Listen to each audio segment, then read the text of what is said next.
Lepo pozdravljeni, Jernej Lukman je moje ime, sem upravljalec premoženja pri podjetju CM Equity in ustanovitelj spletnega portala Insider.si. Zdaj v tem videu si bomo pogledali, kje trenutno se nahajajo najpomembnejši, največji finančni trgi, se pravi, kje smo, kam najverjetneje gremo v naslednjih 5 do 10 letih. Prav tako se bomo sprehodili skozi zadnjih 100 let trgovanja, si pogledali tiste najpomembnejše dogodke, ki so zaznamovali finančne trge, se pravi vse dogodke, ki so nekako vodili v neke resnejše krize, neke resne korekcije. Se pravi, kot zadnje pa si bomo pogledali tudi, kje se nahajajo tiste najboljše dolgoročne in pa kratkoročne priložnosti na finančnih trgih.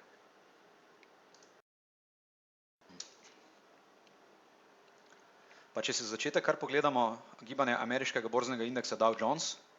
v bistvu gre za gibanje največjih ameriških delnic od leta 1915 naprej. Tukaj vidimo, da po krizi, po zlomu nepremičninske krize v letu 2007-2008, ko so delnice izgubile okrog 50-60% vrednosti, trenutno nahajamo v najdaljšem neprekinjenem rastočem trendu v zgodovini trgovanja na finančnih trgih. Zdaj, da bi res razumeli, kje točno v neki daljši časovnici se nahajamo oziroma kam najverjetneje gremo v naslednjih 5 do 10 letih, je zelo pomembno, da razumemo dogodke, ki so zaznamovali zadnjih 100 let trgovanja. Zdaj, če začnemo kar z letom 1929, vidimo, da so delnice izgubile okrog 90% vrednosti. Se pravi, tule je prišlo do največjega zloma borze v zgodovini finančnih trgov. Posledica tega zloma je dejansko bilo špekuliranje oziroma roaring twenties, se pravi divja dvajseta v 20 letih, se pravi, to je bilo obdobje res močne gospodarske rasti, kjer so se rodila podjetja oziroma kjer so v ospredje stopila podjetja, kot so Ford Motor Company, podjetja oziroma ljudje so dobili dostop do avtomobilov, telefona, radia, nekih hišnih aparatov, res gospodarska rast je spremenila praktično vsak dan povprečnega Američana in to je vodilo v ogromne špekulacije na delniških trgih, ki so se kasneje tudi končale z skoraj 90% zlomom. Potem po zlomu v letu 1929 je sledilo obdobje velike depresije, to je bilo obdobje tam nekje od leta 1929 pa do nekje leta 1942, se pravi do točke, ko so Američani, ko so ZDA stopile v drugo svetovno vojno po napadu na Pearl Harbor. Nekako zgodovinarji so si nekako enotni, da je vstop ZDA v drugo svetovno vojno nekako ponesel svet oziroma ZDA iz te globalne depresije. Zdaj mogoče nekaj zanimivih informacij, na primer ZDA so bile zelo kmetijsko usmerjena ekonomija v tistem času in zlom borze v letu 1929 pa velika depresija, ki je trajala tam nekje do leta 1942, je nekako bilo obdobje, ko je na primer cena žita padla za 60%, brezposelnost se je povzpela za več kot 600% in to je bila nekako od leta 1929 do 1942 je bilo nekako najbolj črno obdobje ameriškega gospodarstva. Zdaj, kot rečeno, potem po vstopu Amerike oziroma ZDA v drugo svetovno vojno in s koncem druge svetovne vojne je svet vstopil v močno gospodarsko rast vse tam do 70 let. Se pravi, 70 leta je zaznamovala vojna v Vietnamu, se pravi obdobje zelo visoke inflacije. Američani so tiskali ogromne količine dolarja za financiranje vietnamske vojne, po drugi strani v obdobju v 70-ih smo bili priča dvem naftnim šokom, se pravi prvi naftni šok v leto 1973-74, ko so države izvoznice nafte, se pravi kartel OPEC-a, uvedli embargo na izvoz nafte v države, ki so bile podpornice Izraela. Zdaj tukaj v letu 1974 je cena nafte poskočila skoraj za 400%, kar je povzročilo ogromno inflacijo, dolge kolone vozil, ki so čakale na bencinskih servisih. Potem drugi naftni šok, se pravi po stabilizaciji, po prekinitvi embarga in stabilizaciji cen nafte je sledil drugi naftni šok, ki je bil posledica iranske revolucije v letu 1979. Se pravi, iranska revolucija je nekako odstavila proameriškega voditelja Reza Pahlavija in omogočila vladavino takrat zelo kontrausmerjene administracije predsednika Ajatola Komeinija. Zdaj, kriza v letu 1979 je nekako postregla z podvojitvijo naftnih derivatov na bencinskih servisih, ampak ta kriza je bila nekako zelo hitro rešena, kajti druge države so nekako z proizvodnjo nafte uspele nadomestiti pomanjkanje se pravi prekinitev dobave nafte iz Irana. Potem, po tem inflacijskem obdobju v 70-ih naftni šoki vietnamske vojne je sledilo obdobje spet močne gospodarske rasti vse do leta nekje 2000, vendar je vsa ta rast nekako bila prekinjena tudi v letu 1987 z zlomom borze. Ameriške delnice so tu izgubile nekje 40% vrednosti. To je bilo obdobje tudi največjega enodnevnega padca, ker je ameriški indeks Dow Jones izgubil okrog 22% vrednosti v enem samem dnevu. Zdaj, zakaj je do tega zloma prišlo, vzroke najverjetneje gre iskati 2 leti prej, se pravi v letu 1985, ko so voditelji največjih držav s tako imenovanim Plaza akordom, se pravi dogovorjem, kjer so voditelji nekako dorekli, da je vrednost ameriškega dolarja previsoka napram japonskemu jenu, nemški marki in so se dogovorili, da bo vrednost dolarja načrtno znižali. To je nekako povzročilo ogromen beg kapitala, beg japonskega kapitala iz ameriških delnic, kajti Japonci so s tem sporazumom nekako bili vnaprej seznanjeni, da bo vrednost njihovih sredstev padla 20, 30, 40%, odvisno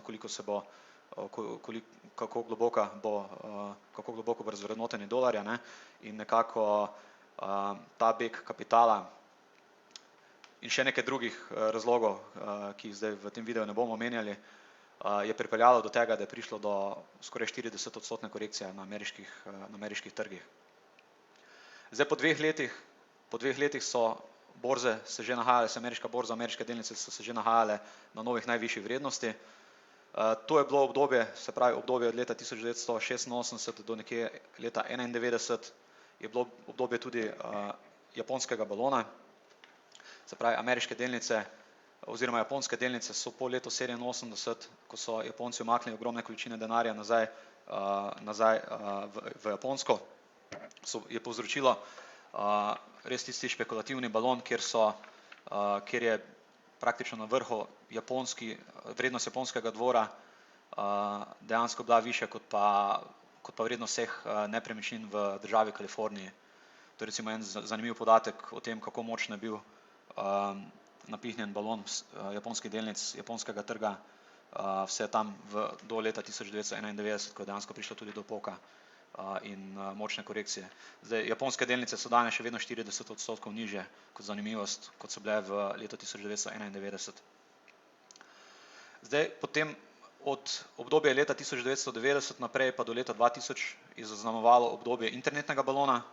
se pravi uvedba interneta, se pravi inovacije, ki jih je prinesel internet, se pravi povezanost, ki jo je omogočil, je nekako povzročila ogromne špekulacije z podjetji, ki so bile kakorkoli, na kakršenkoli način povezane z besedo internet. Zdaj,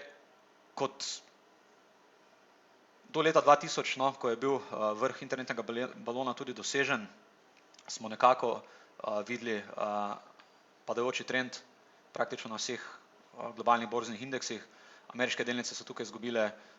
okrog 50% vrednosti, nekatera internetna podjetja, na primer kot je podjetje Amazon, izgubilo v tem času tudi celo 95% vrednosti. Večina internetnih podjetij je šla v stečaj ali tako ali drugače zaprla vrata, kar izpuhtela. Zdaj mogoče še vredno omeniti leto 1998, se pravi pred letom 2000, se pravi leto 1997-98, to je bilo nekako obdobje azijske, leta 97 je bilo obdobje azijske finančne krize, kjer je Tajska razvrednotila svojo valuto, kar je potem poslalo potresne valove praktično po celi Aziji in posledično tudi potem po svetu. Potem v letu 98 je prišlo do bankrota Rusije, se pravi Rusija je v letu 1998 poskrbela za eno mini korekcijo na globalnih finančnih trgih. Potem po letu 2003, se pravi, ko so trgi dosegli dno, je sledilo obdobje nepremičninskega balona, se pravi, to je obdobje, ko je ameriški nepremičninski trg oziroma ameriška finančna industrija dobesedno z določenimi finančnimi derivati, finančnimi instrumenti zastrupila celotno svetovno gospodarstvo, ki je potem z zlomom nepremičnin praktično vodilo v eno izmed najhujših finančnih kriz po letu 1929. Potrebno je meniti, da finančna kriza v letu 2008 bi se zelo hitro lahko razvila v podobno krizo, kot je bila v letu 1929. Vendar z eno razliko, leta 1929 je svet bil še vedno svet na zlatem standardu, se pravi, ameriška centralna banka je bila omejena z količino denarja, ki jo lahko natisne, oziroma ameriška centralna banka v letu 1929 sploh ni reagirala na finančno krizo v taki meri, kot bi načeloma morala, ne? In načeloma naloga centralnih bank danes je, da se kaj takega, kot se je v letu 1929 zgodilo, nikoli več ne ponovi, ne? In tukaj vidimo, v letu 2008 so centralne banke vstopile z ogromnimi likvidnostnimi injekcijami in nekako ta monetarna politika po letu 2008 je nekako razlog, zakaj delniški trgi danes praktično neprestano rastejo naprej. In zdaj, če pogledamo recimo povprečno rast ameriških delnic od leta 1900 naprej, lahko rečemo, da delnice rastejo z povprečno letno donosnostjo nekje 10%. Se pravi, kjerkoli nekdo kupi delnice, pa te delnice drži nekako 30 let, povprečni letni donos, ki ga ti trgi sprovedajo, nekje 10%, ne. Zdaj, glede na to, da se nahajamo v zadnjih 10 letih v obdobju skoraj 20% povprečne letne rasti,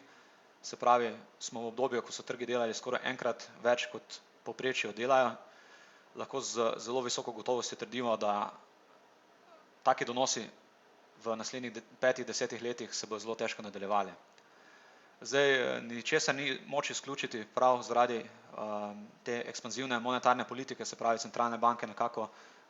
podpirajo trge, se pravi, poskušajo res preprečiti, da se obdobje, kot je bilo po letu 1929, obdobje velike depresije med tam do druge svetovne vojne, nekako ne bi ponovilo. Zdaj, centralne banke imajo danes zelo močna orožja, praktično lahko natiskajo neomejene količine denarja, s katerimi potem nominalno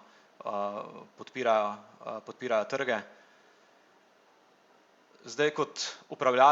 jaz kot upravljalec se moram vprašati, kakšno trenutno tveganje za nekoga, ki ima neko glavnico, pa bi jo potem ki jo potem ima namen investirati v globalne finančne trge. Zdaj, vsekakor jaz osebno odsvetujem investiranje nekih večjih glavnic oziroma večine denarja na generalne delniške trge, to so trgi delnic, nepremičnin, obveznic, zato ker vidimo, da dejansko smo na točki res tiste najdaljše neprekinjene rasti v zgodovini. In kot rečeno, obdobje, ki je pred nami, se pravi obdobje tam, rečemo vse do leta 2030, bo zelo verjetno postreglo z rastjo delniških trgov še naprej, ravno zaradi unikatne situacije, v kateri se danes nahajamo, se pravi, devalvacija je potrebna, da finančni sistem, kot ga trenutno imamo, demokracija, da bo vse skupaj delovalo še naprej. Se pravi, zadolženost, v kateri se je znašel svet po letu 2008. To zadolženost bomo nekako mogli rešiti z inflacijo, se pravi, to pomeni, da nekako vsi trgi bojo nominalno najverjetneje dolgoročno šli še bistveno navzgor, ampak vprašanje je v naslednjih 10 letih, z kakimi pretresi se bomo soočali. Tako da zdaj v nadaljevanju si bomo pogledali res, kateri so po mojem mnenju tisti trgi, ki ponujajo za vlagatelje, ki imajo neki časovni horizont tam od 5 do 10 let, kateri so tisti trgi, ki bojo najverjetneje ponudili podobne donose, kot so jih ponudili delniški trgi med letom 2008 pa 2019, se pravi, kje so tisti naložbeni razredi, kjer lahko vlagatelji pričakujemo, da bomo delali donose, ki so primerljivi donosom v teh zadnjih 10 letih. Pa če si pogledamo, če se gremo sprehodimo skozi največje naložbene razrede, zdaj tole, kar smo videli, je bilo obdobje zadnjih 100 let trgovanja, pa če se zdaj mogoče malo bolj osredotočimo na kratkoročno obdobje, rečemo neko obdobje zadnjih 10-20 let, se bomo sprehodili kar skozi, si bomo pogledali kar največje ETF sklade, se pravi, skozi največje ETF sklade si bomo pogledali največje trge, naložbene razrede, kot so delniški trgi, obvezniški trgi, nepremičninski trgi, surovinski trgi, kriptovalute in bomo nekako poskušali ugotoviti, kje se nahajajo tiste najboljše dolgoročne priložnosti. Zdaj, če si kot začetek kar pogledamo SPY ETF, tule gre za ETF največjih ameriških delnic, se pravi, SPY v bistvu se podobno giba kot graf, ki smo ga gledali prej, se pravi kot Dow Jones, v bistvu gre vse za ameriške delnice, nekako se gibajo v isti korelaciji. Zdaj vidimo od leta 2008, se pravi od poka nepremičninskega balona, se pravi delnice so tukaj izgubile nekje 57% vrednosti in na kar vidimo je sledila rast ameriških delnic čez 300%, okrog 354%. Zdaj, ti trgi so po mojem mnenju pregreti, ampak v tem trenutku ne izgleda, nič ne nakazuje na to, da bi prišlo do nekih večjih pretresov oziroma nekega padajočega trenda, neke recesije, kajti če pogledamo čisto iz tehničnega vidika, v bistvu, če pustimo vse fundamente pa pozabimo, kateri graf gledamo, če pozabimo, če v celoti spregledamo, da gledamo graf delnic največje svetovne ekonomije, pa če pogledamo z oči nekega analitika, skozi prizmo neke tehnične analize, vidimo, da ti trgi kratkoročno želijo še višje. Tako da jaz osebno sem mnenja, da bodo ti trgi mogoče v roku enega leta še višje, ampak tveganje je tukaj zelo visoko, kajti ko pride do nekega obrata, nekega zloma, neke recesije, ti trgi potem zelo hitro naredijo tudi neke močne padce. Pravimo, da trgi ponavadi v bull marketu, se pravi v rastočem trendu, grejo po stopnicah navzgor, v padajočem trendu pa nekako grejo z dvigalom navzdol, kar lahko vidimo tudi v zadnjih tistih padajočih trendih med letom 2000 do 2003 in 2007 do 2009. Zdaj, tole so bile ameriške delnice, če pogledamo trg največjih delnic trgov v razvoju, se pravi, to je graf največjih podjetij, kot so, se pravi, največje naložbe tega ETF-a so podjetja, kot so Tencent, Alibaba, Samsung, Baidu, se pravi, res ti največji giganti, ki prihajajo iz Kitajske in pa drugih trgov v razvoju. Zdaj, tukaj vidimo, da je situacija malenkost drugačna, vidimo, da ti trgi so od leta 2008 še vedno nekje 23% nižje, se pravi, tveganje v teh trgih je bistveno manjše. Res je, da je korelacija emerging marketsov, se pravi teh trgov v razvoju z generalnimi delniškimi trgi zelo podobna, vendar za dolgoročne vlagatelje definitivno manj tveganja osebno vidim v delnicah. Se pravi, za nekoga, ki ima namen delnice kupiti pa pustiti naslednjih 10 let, definitivno vidim večji potencial v delnicah podjetij iz trgov v razvoju, iz emerging marketsov. Se pravi, to so bili delniški trgi. Zdaj, če pogledamo dva največja ETF-a na nepremičnine, VNQ je ETF, ki vlaga v največje nepremičninske delnice, se pravi delnice, ki imajo v lasti najboljše nepremičnine v razvitem svetu, predvsem v ZDA. Tukaj vidimo podobno kot na delniških trgih, imamo res močno rast, podobno rast kot na ameriških delnicah, ne. Tako da vidimo, da tudi nepremičninski trgi so močno pregreti, zaenkrat sicer nič ne kaže, da bi šli v neki bear market, v neki padajoči trend, ampak za vlagatelje, ki gradijo neke dolgoročne portfelje, definitivno priporočam zmanjšano alokacijo na teh trgih. Isto nepremičninski trgi, ki vlagajo v Aziji, v nepremičnine v Aziji, se pravi v NQI, Vanguardov ETF, situacija je podobna, se pravi ti trgi, nepremičninski delniški trgi so podobno korelirani med seboj, se pravi tu je tveganje kar visoko, se pravi še enkrat poudarjam, ni nobenega zagotovila, da ti trgi ne grejo še 100% višje, ne, ampak definitivno za neko finančno načrtovanje, za izgradnjo nekega dolgoročnega razpršenega portfelja definitivno priporočam zmanjšano alokacijo na teh trgih. Zdaj potem, če gremo na obvezniške trge, če pogledamo skozi iSharesov ETF, ameriških dolgoročnih državnih obveznic, vidimo, da je slika podobna, po letu 2008 praktično imamo neprekinjeno rast, tako da lahko rečemo, da delnice, nepremičnine, obveznice nekako od leta 2008 skupaj rastejo v tem najdaljšem neprekinjenem rastočem trendu, tako da tveganje v teh trgih je izjemno visoko. Potem, potem gremo na tretji naložbeni razred surovin, rečemo, tole so proizvajalci energentov, največja energetska podjetja, pa največja rudarska podjetja, industrijskih kovin. Vidimo, da praktično so še vedno ta podjetja, proizvajalci teh največjih surovin, pa največje energetske družbe so še vedno nekje 100%, se pravi, bi rabile nekje 100%, da pride na iste vrednotenje, kot so bile v letu 2008, oziroma še vedno so v letu 2007 in še vedno so nekje 50% nižje. Se pravi, videli smo, da delnice, nepremičnine, obveznice se nahajajo nekaj odstotkov višje od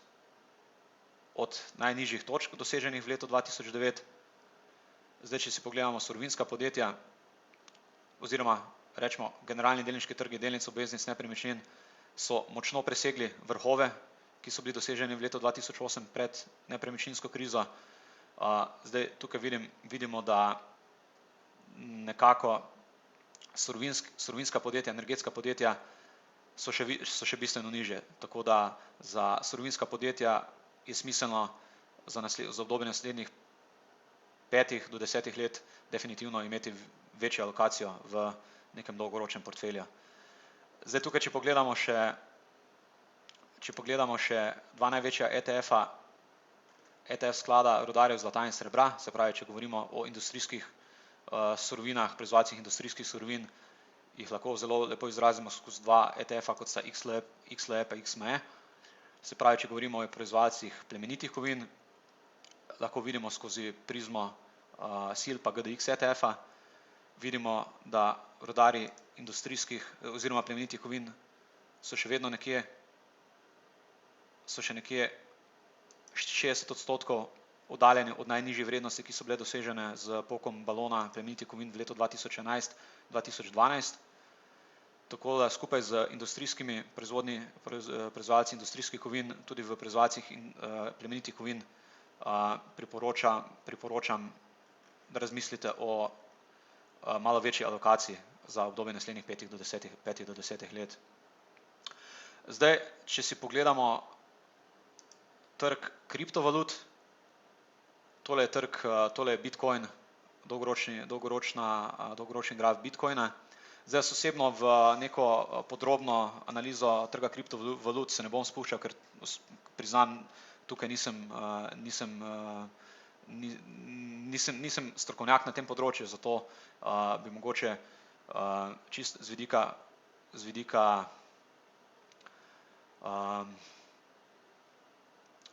vidika nekoga, ki ima dolgoletne izkušnje na generalnih finančnih trgih, bi mogoče samo dodal komentar, da med vsemi kriptovalutami osebno vidim največji potencial v Bitcoinu. V bistvu Bitcoin vidim kot še enega izmed največjih valutnih parov. Zdaj recimo na trgu se trgujejo tisoče in tisoče milijard na valutni pari, kot so evro USD, evro CHF, evro AUD, se pravi valutni pari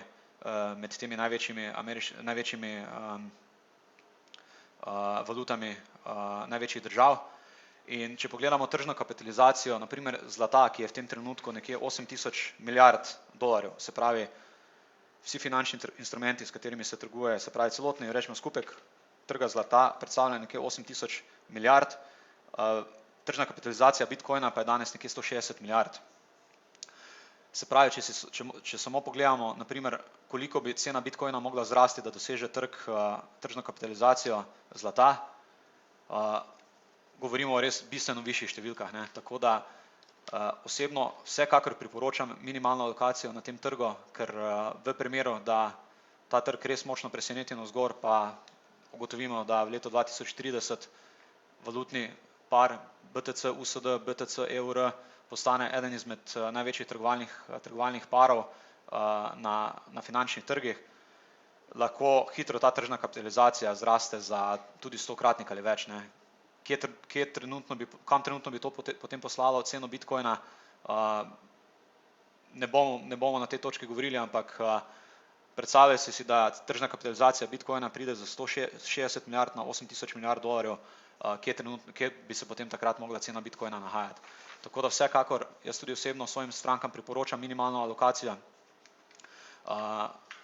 ravno v primeru, če se nekaj takega odvije, v primeru, da pa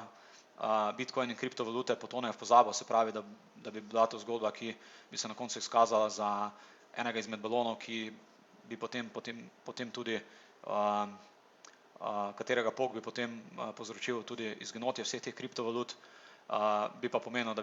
da bi vlagatelji praktično minimalno izgubili, vkolikor imajo res minimalno alokacijo na teh trgih. Zdaj nekako, jaz bi mogoče še podrobneje prikazal, kje trenutno menim, da imajo vlagatelji, da se skrivajo potencialno najvišji donosi v naslednjih 5 do 10 letih. Zdaj ugotovili smo, da delnice, potem nepremičnine, obveznice se nekako nahajajo na nekih visokih točkah, v nekih zrelih fazah rasti. Zdaj, če pa pogledamo res en naložbeni sektor, za katerega menim, da bi vlagatelji lahko v naslednjih 5 do 10 letih dosegali nadpovprečne donose, so pa zagotovo surovine. Zdaj, če pogledamo mogoče enega izmed zanimivih grafov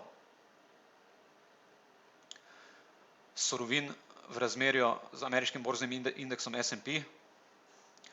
Zdaj, tukaj vidimo, da surovine imajo nekako 15-letni cikel rastočih trendov in pa padajočih trendov.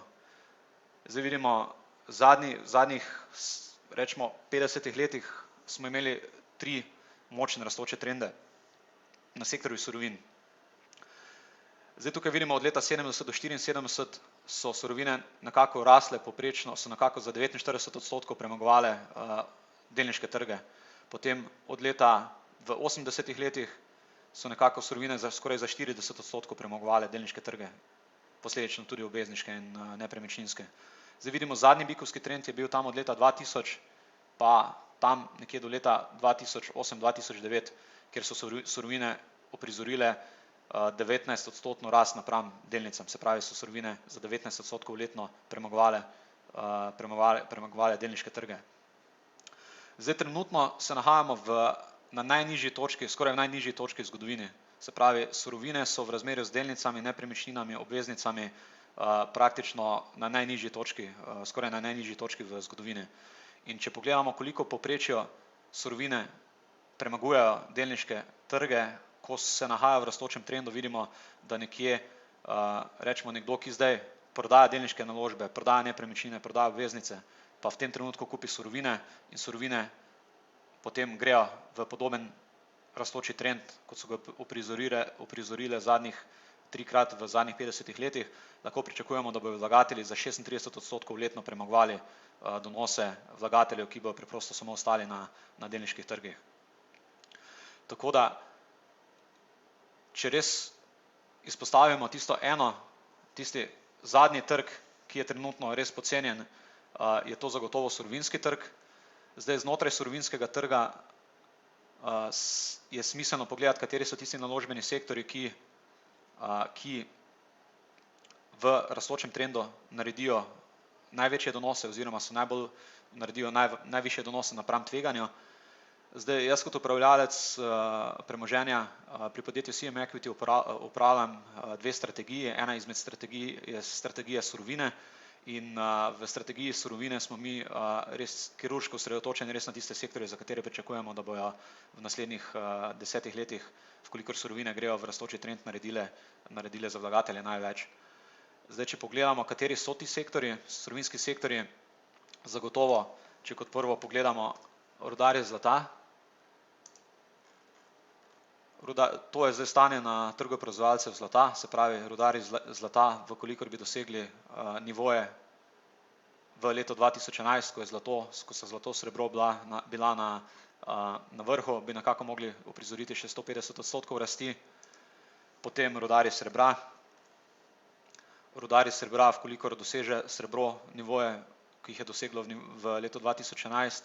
vidimo, da imamo potenciala rasti vse tam okrog 200%. Potem proizvajalci bakra, vkolikor dosežejo najvišje nivoje, ki so jih dosegli na vrhu surovinskega cikla v letu 2011, vidimo, da bi mogli uprizoriti še okrog 250% rasti. Proizvajalci litija, vidimo, da vkolikor dosežejo najvišje nivoje, bi mogli uprizoriti še 87% rasti. Proizvajalci nafte se nahajajo trenutno dosti nizko, se pravi, vkolikor bi dosegli nivoje, ko je bila nafta na vrhuncu, se pravi, rečemo, leto 2007-2008, če vzamemo za primerjavo, bi mogli narediti še okrog 50%, da pridejo do tistih nivojev. Potem, če pogledamo enega izmed trgov, za katerega menim, da je dolgoročno najbolj podcenjen na vseh finančnih trgih, je trg urana. Trg urana je praktično po Fukušimi v letu 2011, po jedrski nesreči v Fukušimi, nižje skoraj za 90%. Zdaj, tukaj po mojem mnenju, glede na to, da proizvodnja svetovne električne energije, da je delež proizvodnje svetovne električne energije predstavljajo jedrske elektrarne, skoraj 20% predstavljajo proizvodnje električne energije, predstavljajo elektrarne v ZDA. Se pravi, gre res za enega izmed nepogrešljivih virov čiste energije in tukaj res vidimo, tole ne gre za eno podjetje, ki je razprodano 90%, ampak praktično za celotni sektor, ki je razprodan 90%. To zelo redko na finančnih trgih vidimo in ponavadi, ko do ene take anomalije pride, ponavadi trgi postrežejo dolgoročno z res nadpovprečnimi donosi. Recimo, če pogledamo enega izmed oziroma največjega proizvajalca urana v ZDA, podjetje Energy Fuels, lahko vidimo,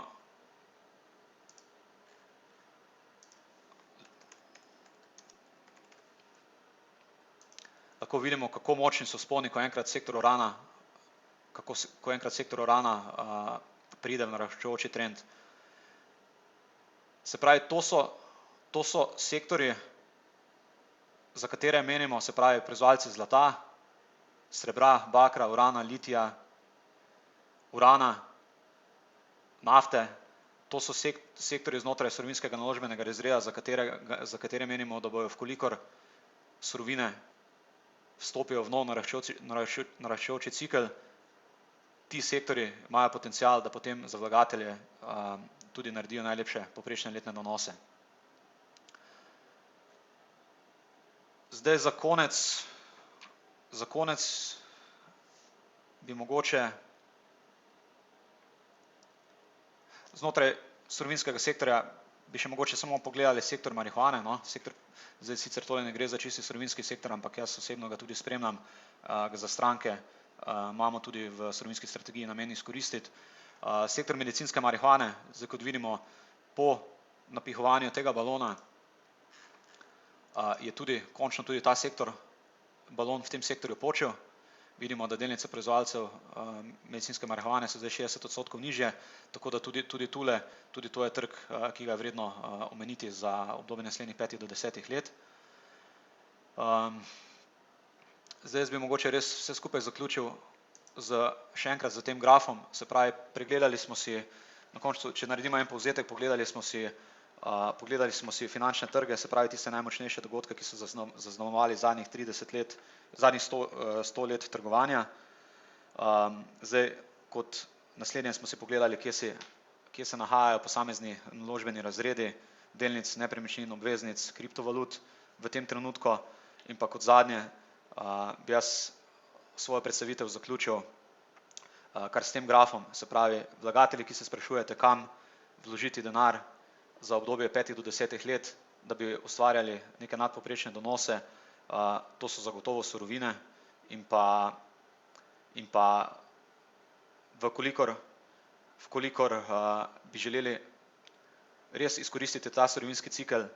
so najbolj smiselne naložbe delnice proizvajalcev največjih surovin. Kajti vkolikor cene surovin grejo navzgor recimo za 10%,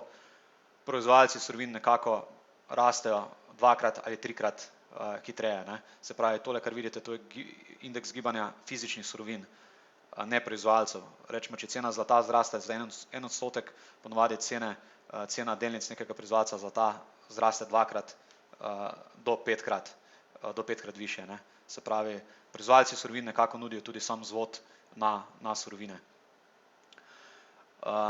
Zdaj jaz bi s tem vse skupaj zaključil. Tale predstavitev zdaj je res mogoče trajala že malo predolgo, tako da bi mogoče za kakšne kratkoročne priložnosti, ki se trenutno na finančnih trgih dogajajo, izkoristil priložnost z naslednjim videom. Tako da jaz vam želim